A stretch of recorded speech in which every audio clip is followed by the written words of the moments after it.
Good morning. Today is a very sad day in the city of Memphis. First, I'd like to express our sincere condolences to the family, friends, and numerous others who have been impacted by the tragic and heinous kidnapping of Eliza Fletcher. Yesterday evening, September 5th, at approximately 5:07 p.m., the Memphis Police Department and other law enforcement partners discovered the remains of a human body, in the rear of a vacant duplex apartment at the 1600 block of Victor Street. At that time, it was believed the unidentified body could possibly be the remains of kidnapping victim Eliza Fletcher.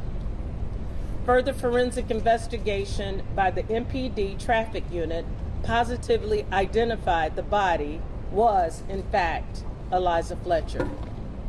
This finding marked the culmination of a 4-day intensive investigation incorporating a robust search and rescue effort and the timely arrest of suspect Cleotha Abston on September 3rd, the day following the kidnapping. Cleotha Abston has been charged by MPD homicide investigators with the following state charges: first-degree murder and perpetration of kidnapping, especially aggravated kidnapping, and tampering with evidence. In addition, Abston has been charged with the following unrelated offenses: identity theft, theft of property, and credit card fraud. While the outcome of this investigation is not what we hoped for, we are nonetheless pleased to remove this dangerous predator off the streets of Memphis. I'd like to personally thank the professional and highly skilled men and women of the Memphis Homicide Unit, the Memphis Police Department, the FBI, the U.S. Marshals, the Tennessee Bureau of Investigations, the Shelby County Sheriff's Office, the District Attorney General's Office, Homeland Security, the ATF, and the University of Memphis Police Department for your relentless efforts and many contributions toward this investigation. The collaboration and cooperation amongst all of our partner agencies was nothing less than symphonic. We are also very grateful for the hundreds of tips that came through our Crime Stoppers and other platforms from our citizens at large. Our engaged and supportive community is truly our most valued asset. Just remember that this still is an ongoing investigation. At this time, I would like to bring up FBI Special Agent in Charge, Doug Korneski. Good morning. First and foremost, on behalf of the FBI, I want to extend the extreme sympathy and condolences of our office to the family and friends of Eliza. While most of us did not know her prior to this tragedy, through the course of the recent investigation, we got a small glimmer into the light that she was to her family and friends and community. Next, I just want to commend the immense collaborative efforts of the local, state, and federal law enforcement during this investigation. As the family knows, every possible resource that we had as a law enforcement community, to include the FBI, was brought to bear to both find Eliza and her perpetrator and hold him accountable.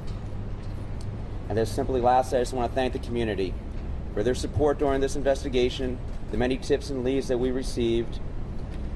We are a member of this community as well, and this situation, this tragedy impacts us deeply as well.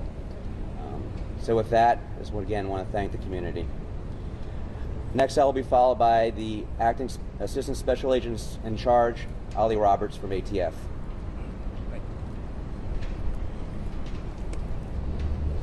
First, on behalf of ATF, I'd like to extend our deepest condolences to the family and friends affected by this tragedy.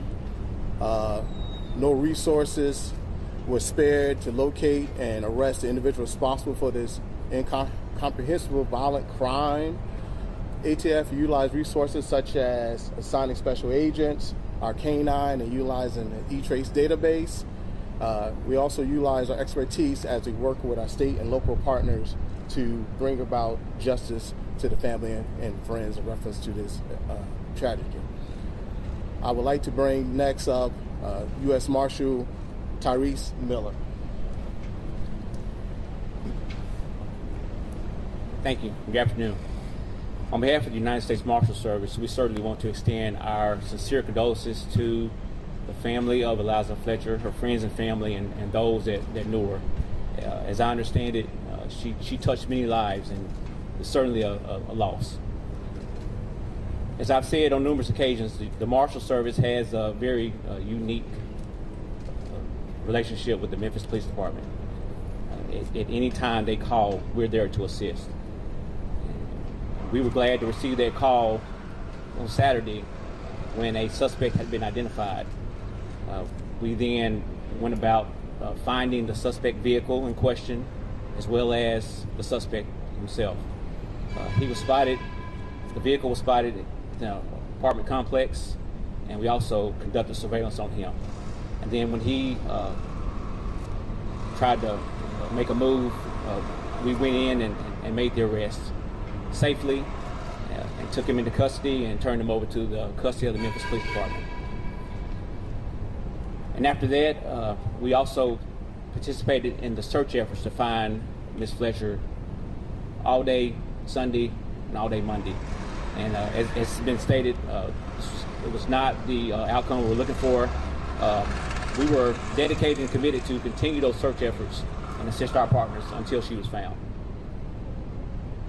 Next, I will turn it over to District Attorney General Steve Morrow. Thank you. Good morning. I also want to add my condolences and the condolences of my office to the family of Eliza Fletcher. To lose someone so young and so vital is a tragedy in and of itself, but to have it happen in this way with a senseless act of violence, it's unimaginable. And we express our deepest condolences. We're praying for them. I'm praying for Eliza, and I'm praying for the family. With respect to the family, both law enforcement and our office was in contact with the family throughout this long weekend. They have been fully cooperative throughout that entire process, and in contrast to whatever baseless speculation you might have seen, we have no reason to think this was anything other than an isolated attack by a stranger. With respect to the family, we were in touch with them, as I said, throughout the course of the weekend. I visited with the family personally over the weekend.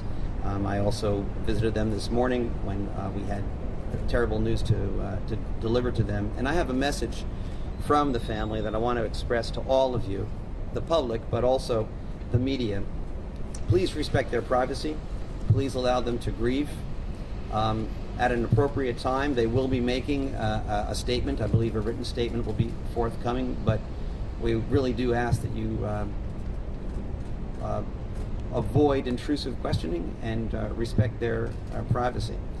I also want to take this opportunity to commend all of law enforcement, the people behind me, and all the agencies they represent. I had the opportunity to go to the command center over the course of the weekend, and I saw with my own eyes the seamless cooperation among all of them. Chief Davis referred to it a moment ago as symphonic. I think that's an entirely appropriate adjective. I watched myself how they cooperated, and I was very impressed with the speed with which they developed leads, the speed with which they turned around test results, the diligence in which they coordinated the search efforts. They're all to be commended. As for our office, the defendant was arraigned this morning on charges of kidnapping and tampering with evidence. He'll be arraigned tomorrow morning on new charges that we now have to bring of first-degree murder, premeditated murder, murder in the course of perpetration of a kidnapping. Any kind of violence, of course, is unacceptable, but repeat violent offenders particularly deserve a strong response, and that's what they'll get from this district attorney's office. We will continue to cooperate with law enforcement and work closely with them, as we already have, so that we can do our best to to bring justice to this tragic situation. And I'll end there. I'll note that because this is still an ongoing investigation and a pending case, and I, as a prosecutor, have certain legal limits on what I can say. There are probably limits to what kind of questions that I can answer or that can be answered by anybody. But I'll just end there. Thank you. This question is for anyone in law enforcement. Do you know a manner of death? A, and B, was she killed in the vehicle? It's too early for us to determine place and method of death at this point. Chief, can you describe the suspect initially, according to the affidavit, was not being cooperative with authorities? Did the suspect ultimately help you find this victim? At this time, I can't respond. We are still working with that suspect, but at this time, we have not gotten very much information from that individual. How did Eliza Fletcher ended up involved? Say that again? May anyone else be charged or involved? It's still early on. We're still uncovering various leads. This is an ongoing investigation. That's a possibility. But at this time, no one else has been charged. Chief, can you describe how Ms. Fletcher ended up in the vacant duplex? We really don't know at this particular time. We worked together to identify various locations, and that was our search concentration, and we're just blessed that we were able to identify this location, and our officers were successful in finding her. So it was a morning search.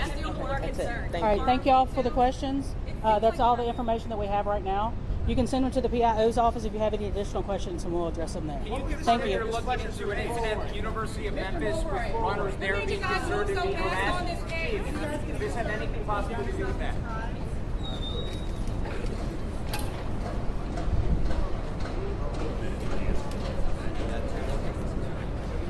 Stick with that.